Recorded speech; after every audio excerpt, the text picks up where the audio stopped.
There's a lot of information out there, but if you want the truth, this is where you're gonna find it. Yeah, they tryna at me, I'm running the race. I gotta pick up the pace. They throwing shade, but I'm gone. You gotta keep it a buck to my face. Thank you guys for joining me. My name is Daniel Walcott. I'm a real estate agent here in DC, Maryland, and Virginia. And welcome to my new real estate show that does not have a title. This YouTube show is entitled, I have no idea what it's gonna be called, but this is the first episode. So I wanna thank you guys for joining me. And we're gonna go over a couple things today. In today's episode, we are gonna talk about real estate negotiations. We're gonna talk about what happens when you talk to a lender and you either get denied for a loan or your pre-approval amount comes in too low. We're gonna be talking about buying real estate in the Metaverse. And then at the end, I'm gonna do some Q&A. We got some great stuff planned for you. So thank you for joining me. Let's get into it. Real estate negotiation. So when you're negotiating with a seller or a buyer, let's take it from a buyer's perspective. When you're purchasing a home and you're negotiating with the seller on the price or any of the terms, and you're looking to make an offer, the way you negotiate is not the same way you're gonna negotiate if you're in a flea market and you're looking to buy a rug or whatever they got selling, a mug, right? You go to the flea market and they say, how much for the mug? Say $20. $20, I'll give you $5. What do you expect the mug seller to say? $5, nah, best I can do is $15. $15, I'll give you $12. $12, I can't do $12. Can you do $13? All right, I can do $13. Boom, done. You have a mug. Fill it up with coffee and drink it. What just happened there was you had a seller who started out high or whatever. I mean, $20 is a lot for a mug. Started out high and you came in low and you guys met somewhere in the middle. That's not how real estate negotiations work. If I have a home for sale for $300,000, you are not going to offer $100,000 hoping that we are going to meet somewhere in the middle around $200,000. Don't even go up and offer $250, trying to get them down to $275 or $280 or $285. That is not how real estate negotiations work. When you find a property and you want to make an offer and you're thinking about, all right, well, how can I get a deal? How best can I negotiate? The number one thing that you want is information. Without information, you can't do anything. When you're in a flea market buying mugs, the only information that you have is that this person's selling for $20 and then you want it for less. When you're buying a home, you want to know what the comps are in the neighborhood, how long the property has been on the market. You want to find out the seller's motivation. How motivated are they to get rid of this property? Having that information is good, but it's not enough. You need to be able to interpret that information, and that's where your real estate agent comes in.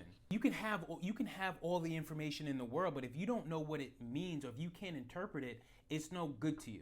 So for example, days on market. You see a property's been on the market for 25 days. And the first thing that goes in people's minds is I can knock $10,000, $15,000 off the sales price because it's been on the market for 25 days.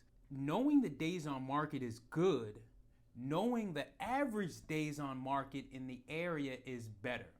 If the average days on market in a certain neighborhood or area is 60 days, 25 days isn't a long time. It's not going to offer you any opportunity for a better, for a lower sales price or a better deal. As a home buyer, what you have to figure out is what is a deal to you? What's a deal to you? You can go in and you can say, oh, well, the property is listed for $300,000. Let's go in at $290. I want to save $10,000, so I want to go in at $290. Let me just run the numbers. Let me run the numbers real quick.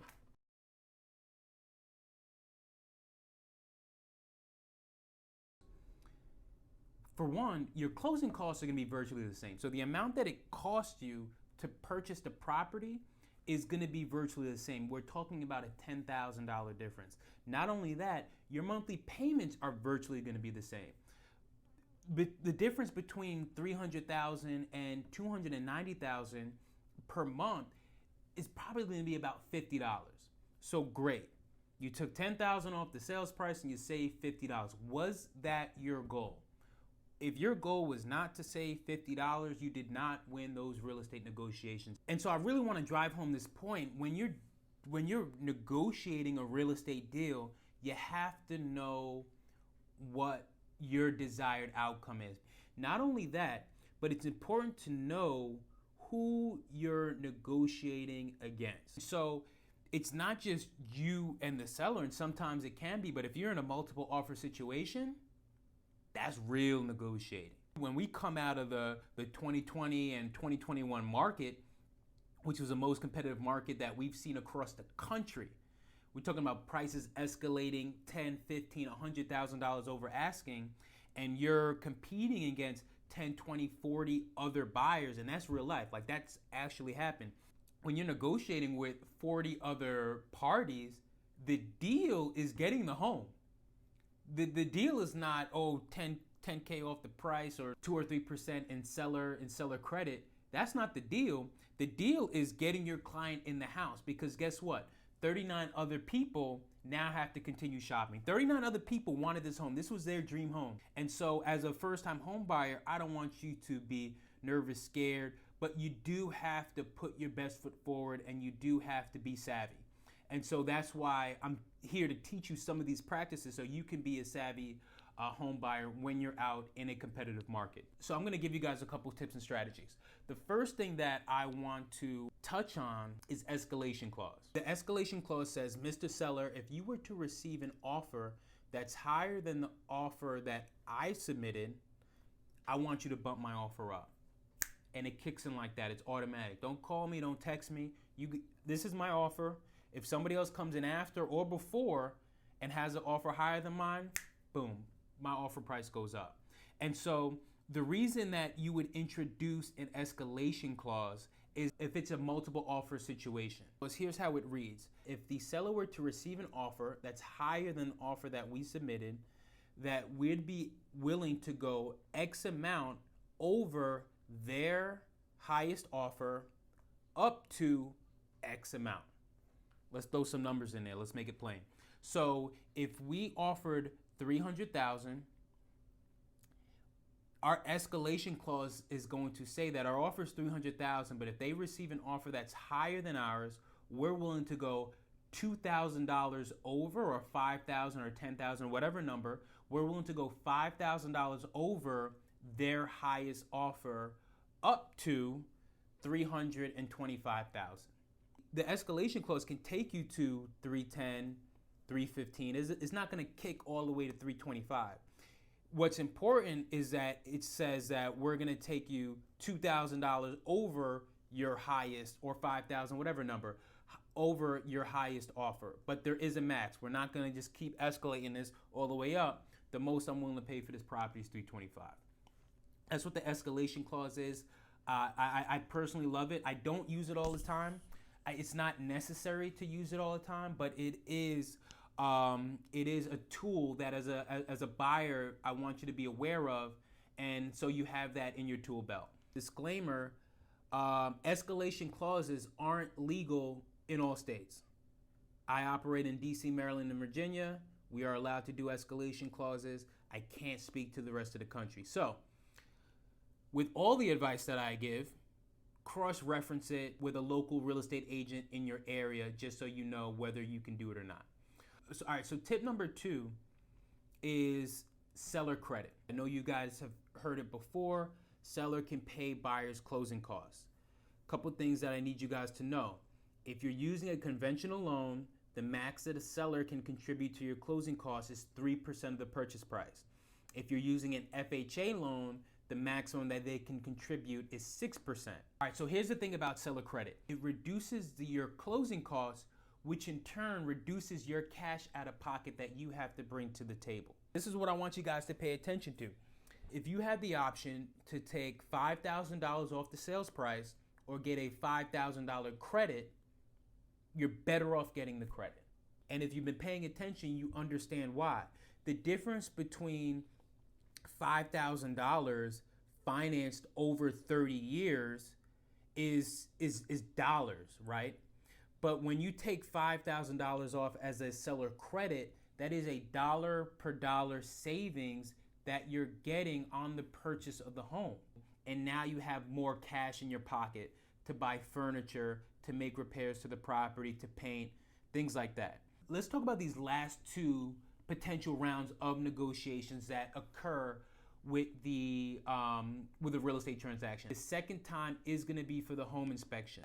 Whether you have the right to negotiate the results of the home inspection is written up front. So it's not a surprise. The seller knows it, you know it. You have a couple options. You can waive the home inspection. That eliminates that round of negotiation. So sellers are going to love that. You can say, hey, look, I want the home inspection. I want to do the home inspection, but I'll take the property as is. You have that option as well. That allows you to walk away from the property if you're not comfortable with the results of the home inspection, but it doesn't allow you to negotiate any repairs or replacements, right? That's if you buy the property as is. You also have the option to negotiate, of course, and that's going to be most beneficial for you as a buyer. It offers you the opportunity to get some of the items in the home repaired or replaced. Now, I've had buyers ask for everything on the home inspection list. And I'm like, and for me personally, right, I've been in this long enough where I know, all right, well, this is reasonable, this is not reasonable. But I have buyers say, hey, look, I want everything fixed. So I write it up, I send it over, and the seller agrees to fix everything on the list. Like, you don't really know what the seller's willing to fix unless you ask. When it comes to home inspection negotiations, I like to break it down into maybe 2 or 3 categories. What are the deal breakers? What are the things that you really want fixed but aren't necessarily deal breakers? And what are the things that you can do yourself that aren't going to cost you a lot of money? Let's put those into 3 categories, because when we submit this list to the listing agent and the seller, they're going to come back, they're going to say, hey, we'll do this, we won't do that. We're not going to do that, but maybe we'll provide a home warranty. Or maybe they offer a credit, right? We spoke about seller credit before. They say, hey, we'll fix these items, we won't fix the rest, but because we're not going to fix it, we'll give you a $5,000 credit. These are all potential outcomes that can occur, but it's important to, one, narrow down the list, or at least organize it, and then ask for it, right? Because if you don't ask, then there's no chance that the seller's going to fix it or replace it. Now, the third round of negotiation occurs when the appraisal comes in lower than the sales price. That means you're under contract for $300,000. You get the appraisal ordered and it comes back at $285,000. What happens now? 90% of the time, the sellers will lower the price. It's that 10%. It's that 10%. That 10 freaking percent of the time that they don't, whew, drives me crazy. But here's how we overcome it. One, it's a contingency. So what that means is that if they don't drop the price, you can walk away from the contract and keep your earnest money deposit. The deposit being the check that you write when you submitted the offer. You can play ball, and sometimes that means disputing the appraisal. And I've had clients look at me like, why would we dispute it if I can get the property for a lower price? Why do I want the price at $300,000? I can get it for $285,000. First of all, I'm trying to save the transaction. And it goes back to the question, what's more important, the deal or the house? Do you want the deal? Do you want the house? Sometimes you can get both. A lot of times you can't. All right, let me tell you this. I probably submitted 10, maybe 15 appraisal disputes over the course of my career. One time did I have an appraiser adjust the appraised value of the property after we submitted a dispute. It almost never happens. However, that's not the important part. Kind of important. It's a little annoying. But what's important is that you show the seller you did what you can do in the situation to get them the sales price that they wanted, and it didn't work out. If they're smart, they would move forward. But when the seller's still not willing to budge on the sales price, they'll start out by asking you to pay the difference, and that's a $15K difference. That's not being financed, so that's $15,000 in this scenario that you have to bring to the table. I've had clients do it. If they really want the house and the seller's not willing to budge, and they had multiple offers and are willing to and they maybe have a backup offer, and are willing to put the property back on the market. I've had clients come out of pocket for the home. 2, you can split the difference. I don't know if you guys read that book. It's a book called, I forgot who the author is. I'm Chris Voss. It's a book called Never Split the Difference. It's a good read. It's about not real estate negotiations, but it's about negotiating in general. The guy was like a CIA hostage negotiator, and so he talks about the tips and tricks that he used over the years to get people out of hostile situations. Interesting stuff. If you haven't read it, go ahead and read that. They did not pay me for that. This is my first video, so I don't have any sponsors. But if you guys keep watching, maybe I'll get a sponsor soon. Please continue to tune in. But yeah, so the seller may ask you to split the difference. So it's $15K. I'll reduce the sales price by $75, which means that you'll only have to come out of pocket $7,500. You can do that. If you have a seller credit in the contract already, I've had sellers propose to remove that to help split the difference, because you have to think about when they're offering a seller credit, that comes out of their net proceeds from the sale. These are things that the sellers try to do. So I'm letting you know, push back as much as you can, because at closing is when the seller gets paid. Right now, we're in the 3rd round of negotiations, so I would hold out for as long as you can if the seller's not willing to budge. And again, I've been in situations where the seller wouldn't budge no matter what, and we walked away from the property. My buyers kept the earnest money deposit, and we just hit the market again, and we were able to find success the second time around. And so I really hope that helped. I know I went on a little bit of a ramble with regards to the real estate negotiations, but you don't have to be the best negotiator in the world. That's why you hire an agent. But you do want to understand the terms and the different nuances when it comes to negotiating a real estate deal. Let me take a sip of coffee. So I made this maybe like an hour and a half ago, and it's cold. And I don't like iced coffee. I don't like cold coffee. I feel like coffee was made to be hot. If not, it would just be cold. What? Bro, what are you talking about, man?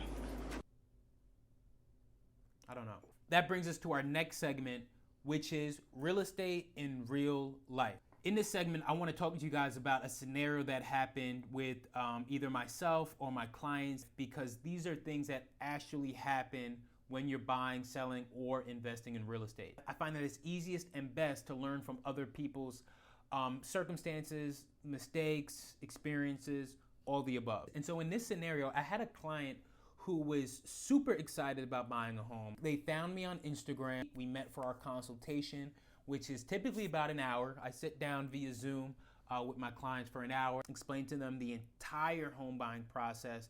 We go over numbers, we go over everything that they need to know to purchase a home in today's market. And so she reached out to my first lender, and she got denied.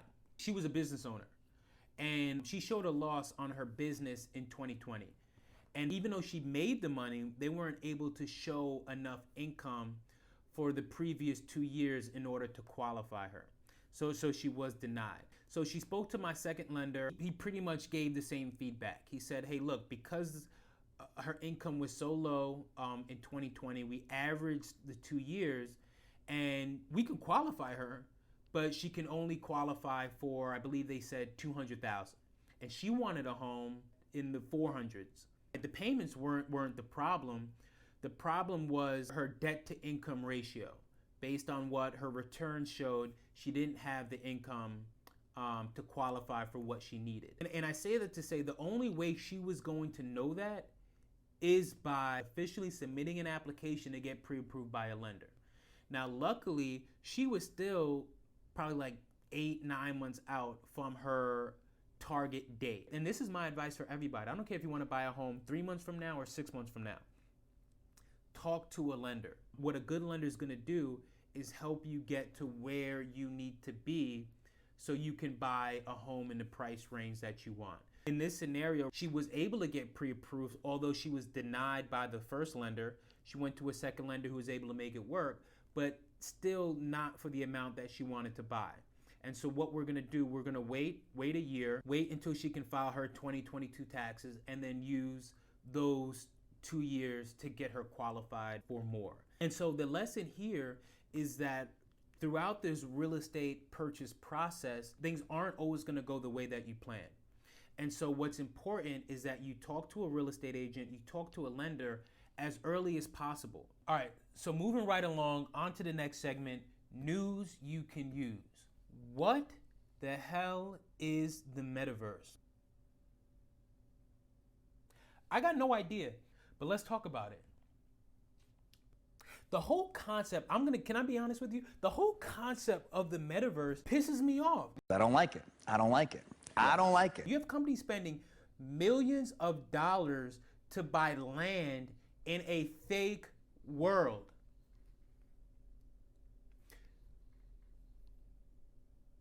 I do think the metaverse is inevitable. The metaverse, I believe, is going to be real and it's going to be here to stay. I hope I'm wrong. I hope that everybody who's paying millions, hundreds of thousands of dollars to buy property in the meta world, I hope they fail. I know what you're saying. Dan, don't be a hater. How are you going to root for somebody to fail? I'm rooting for them to fail. But I digress. The metaverse describes a series of virtual world building platforms on the internet where users can do business and play games. Recently, the ability to buy and sell digital land on metaverse platforms like Sandbox and Decentraland has been particularly popular. Tokens.com, a crypto investment company, just purchased a plot of land on Decentraland for $2.4 million. A plot of virtual land on Sandbox platform recently sold for a record $4.3 million. My head is hurting. Let's continue. Snoop Dogg is developing a Snoopverse, and someone just bought a property in his virtual world for almost $500,000. What an idiot.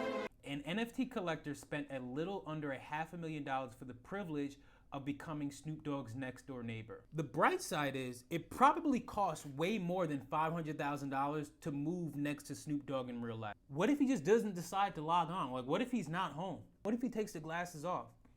Now you just own this property in this digital world that doesn't exist, and you've already spent $500,000 for it.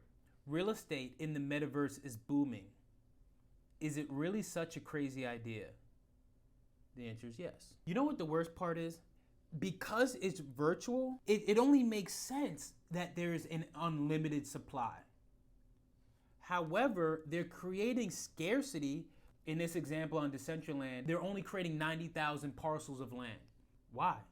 You have the opportunity to create this whole fake world instead of saying, hey, everybody come on, you know what I mean, let's play for free. If you guys want to upgrade and maybe have your avatar look a little better or get some new clothes, maybe you can buy some new clothes. But no, we're creating 90,000 parcels of land, selling them for millions of dollars so people can, pay people to stand on their virtual land? Metaverse is a joke. I do think that it's going to succeed. I'm stamping it. The glasses are out. The companies are invested. Mark Zuckerberg threw his robot self on camera and said Metaverse is the future. Do I hope it fails? You already know the answer to that. Let's move on to the next segment. Time for Q&A. In this segment, I'm going to be answering questions that I've received on Instagram, in real life from my clients, or questions that you guys have dropped in the comments. If you guys have any real estate related questions at all, drop them in the comments and see them answered in next week's video. All right, question number 1. How much money do I actually need to put down to buy a house? This is probably one of the most common questions that I get, so I'm actually really happy to answer this. It depends.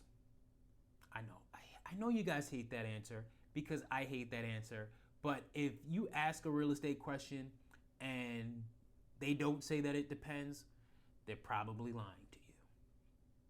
You're getting lied to. But as a first-time home buyer, you can get a loan for as low as 3% down. If you're using FHA, it's 3.5% down. If this is your second or third property, banks may require you to put down 5, 10, 15, or 20% down. If it's an investment property, they're going to require you to put 20 or 25% down. For VA loans, for all my veterans out there, 0% down. And if you live in a rural area or an area designated as a rural area, you can qualify for a USDA loan, which is also 0% down. All right, next question. When is the best time to buy a home? I know it's probably not the answer you're looking for, but the best time to buy a home is when you're ready. Yes, the market is more active in the spring and summer versus the winter. Some people say the fall and winter time is the best time to buy a home because if you listed your home in the winter, then you're probably more motivated. But in reality, the best time to buy is when you're ready. There are deals to be had in the spring. There are deals to be had in the winter. There are deals to be had in the fall. Whether the person who bought 4 years ago bought in the summer or the spring or the winter, that doesn't matter. What matters is that they purchased a property and now over time they're building equity through principal pay down and through appreciation. So don't get caught up into waiting until the winter or the spring. If you're ready, hit the market, see what's available, pull the trigger. Because the amount of time that you owned a property is way more important than the month that you bought it in. All right, next question. What are the pros and cons of using a first-time homebuyer program? All right, so here's how most first-time homebuyer programs work. In exchange for a higher interest rate, the program will give you money in the form of a loan or grant to cover your down payment and or closing costs. So when we talk about pros and cons, the pro is you coming to the table with less cash out of pocket than you would have because your majority of your down payment and closing costs are going to be covered by the program. The con is now because you have a higher interest rate, your monthly payments are going to be higher. And so when you're evaluating whether you want to use a first-time homebuyer program or not, that's what you have to compare. Is the money that you're going to save, is the money that's going to be left in your bank account after you purchase a home, is that worth the higher monthly payment that you're going to have to make for your mortgage? Now, typically these programs also come with other stimulations, right? One, you have to live in a property as your primary residence. You're not going to get a first-time homebuyer program for an investment property. Two, you may have to live in a property for a certain amount of years. So those are the kind of things that you want to be thinking about when using a first-time homebuyer program. All right, thank you guys for joining me. If you enjoyed today's episode, hit the like button, hit the subscribe button, and I'm going to see you guys next week. Peace.